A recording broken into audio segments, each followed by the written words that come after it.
All right, so now let's move on to example 3. It says find the coordinates of the midpoint of segment EF with endpoints E -2, 3 and F 5 -3. All right, so the first thing you have to do again is write out your formula for midpoint, which is M is equal to x sub 1 plus x sub 2 divided by 2, comma, y sub 1 plus y sub 2 divided by 2, all right? Then you label your coordinates, so I'm gonna do that in my pen here. So this is my x sub 1 value, my y sub 1 value, my x sub 2 value, my y sub 2 value, okay? And then I'm just gonna plug it in. So my x sub 1 is -2 plus 5 divided by 2, comma, 3 plus -3 divided by 2, all right? And when I evaluate this further, I get -2 plus 5, which gives me a +3 over 2. You can leave it in fraction form, do not convert it to a decimal. And this one gives me 3 plus -3, which gives me 0 over 2. And we know that anything divided by 0 is just going to be 0. So your coordinates is going to be 3 over 2, comma, 0. And that's your midpoint. Okay. For example 3 and 4, just skip those two examples. Those are a little bit more complex. When you guys have mastered this concept, then we'll move into this concept, which is midpoint, but instead of finding the midpoint, you're finding one of the endpoints, which is a little bit more complex. All right, so now let's just move into the distance formula.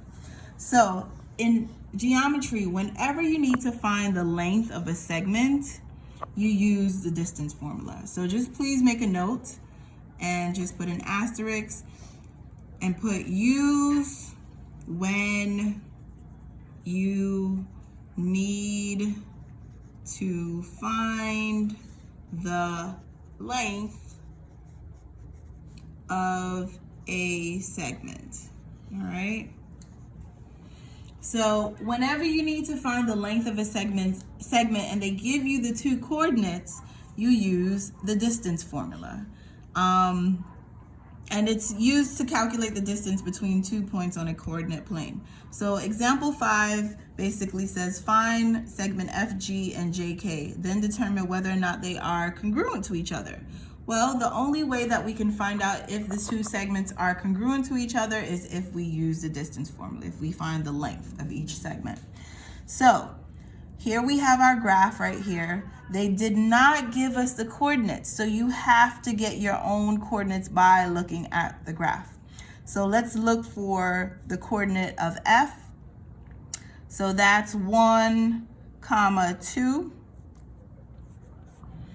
G is 5, 5, it looks like. So now the distance formula is just lowercase d is equal to the square root of parentheses x sub 2 minus x sub 1 squared plus y sub 2 minus y sub 1 squared, all under the radical sign. Now, it's imperative that you use your calculator. I can't stress it because doing the work on your own, the signs may trip you up a little bit and you can get the entire thing incorrect. If you do not put in the correct signs, the whole answer may be wrong, okay? So first, after you have written down the formula, you label your coordinates, x sub 1, y sub 1, x sub 2, y sub 2, all right? Now, what you're doing is you're putting the square root, and then we're gonna find our x2 value. So 5 minus your x sub 1 value, and then you're gonna square it, plus your y sub 2 value is 5 again, minus your y sub 1 value, which is 2, and then you square it. Again, you're using your radical sign. So you're evaluating whatever is in the parentheses first. So 5 minus 1 gives us 4. So that becomes 4 squared plus 5 minus 2, which is 3, so that becomes 3 squared. And again, square root again, so 4 squared is 16, and 3 squared is 9. So 16 plus 9 gives us radical 25, and the square root, let's do this on the calculator, the square root of 25, enter, is going to be 5. So the length of segment FG, all right, is going to be 5. Now let's do the same thing for segment JK, right? So we need to get the coordinates. So J is at -4, 0, and K is at -1, -3. And again, you do the same thing here. This time I'm not gonna rewrite the formula because it's already there. I'm just gonna go directly into labeling my coordinates. So this is x sub 1, y sub 1, x sub 2, y sub 2, okay? So my x sub 2 value here is -1 minus my x sub 1, which is -4. So look, this is a classic case where you can get tripped up.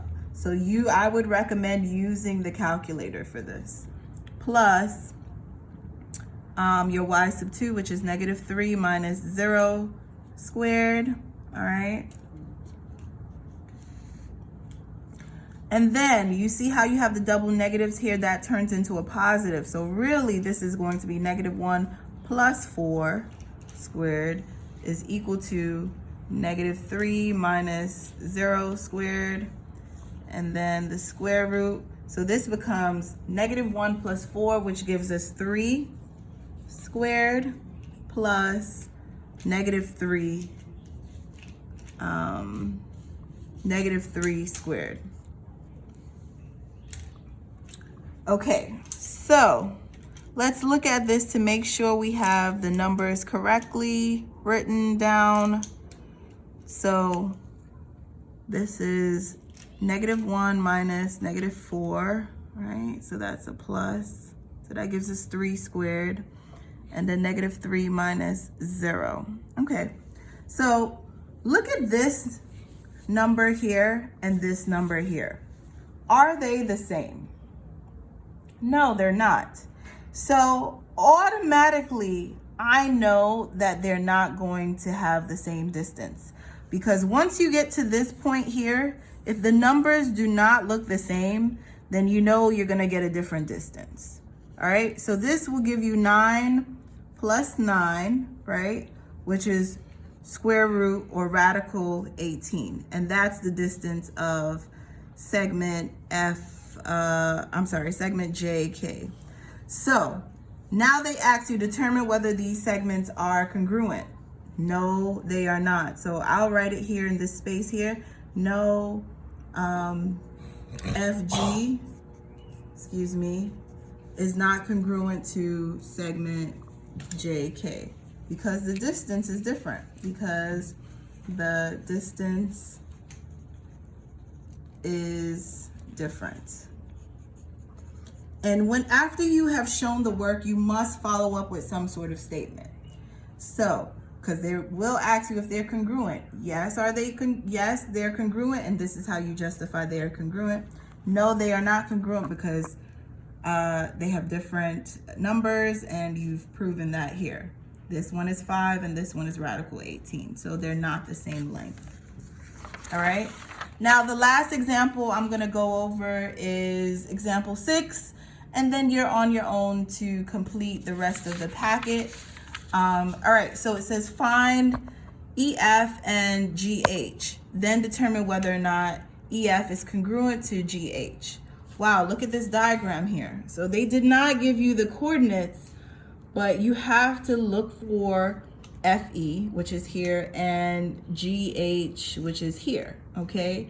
And then write down your own coordinates. So let's do the coordinate for E. So E is at -2, 1, and F is at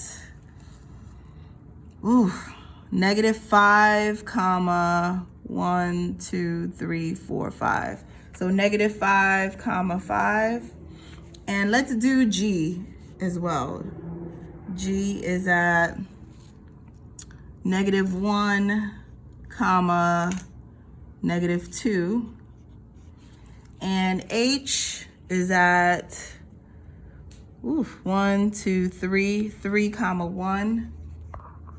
All right, so now let's label our coordinates because we have to do that. So that's x1, y1, x2, y2, x1, y1, x2, y2, okay? And now I'm just gonna write out my formula for this one. I don't need to do it every time, but I like to start off with it. So it's the square root of parentheses x sub 2 minus x sub 1 squared plus y sub 2 minus y sub 1 squared, all right? So now let me plug in my numbers into the formula. I'm gonna put the square root of parentheses, my x sub 2 is -5 minus -2 squared plus my y sub 2 value is 5 minus 1 squared. I'm gonna evaluate it now. So you get -5 plus 2 here. So -5 plus 2 gives us -3 squared plus 5 minus 1, which is 4 squared. And the square root of -3 is going to be 9 plus 16, which gives me radical 25, which is 5. So the length of EF is going to be 5. Now I'm going to do the same thing over here. Let me just draw this little barrier here.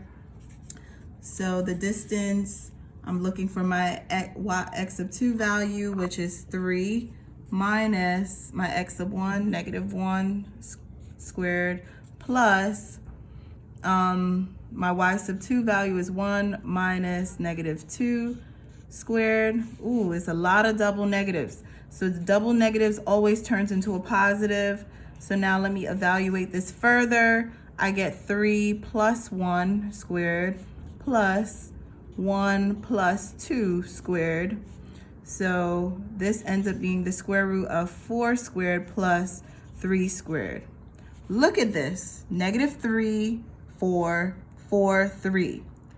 Off the bat, I can I can determine whether or not these two segments are going to be congruent to each other. They have the same numbers. So I'm pretty sure and I'm pretty confident that these two will have the same distance, but let's continue. So this turns into 16 plus 9, look, same numbers, and you get radical 25, and this length is 5. So they both have the same length, all right? So now I'm going to follow up with my statement, okay? Which is, I'm gonna make my statement up here because I ran out of space.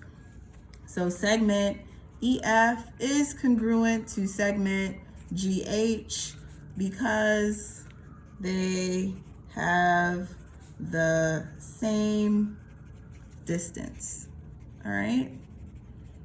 All right, I hope this was clear for you guys. Please continue to work on the practice on your own. You can skip over question number 2. Again, that's something I did not teach you guys. And please remember to fill out the self-assessment chart in the back, leaving your feedback for me. All right, until next time, I'll see you soon. Bye.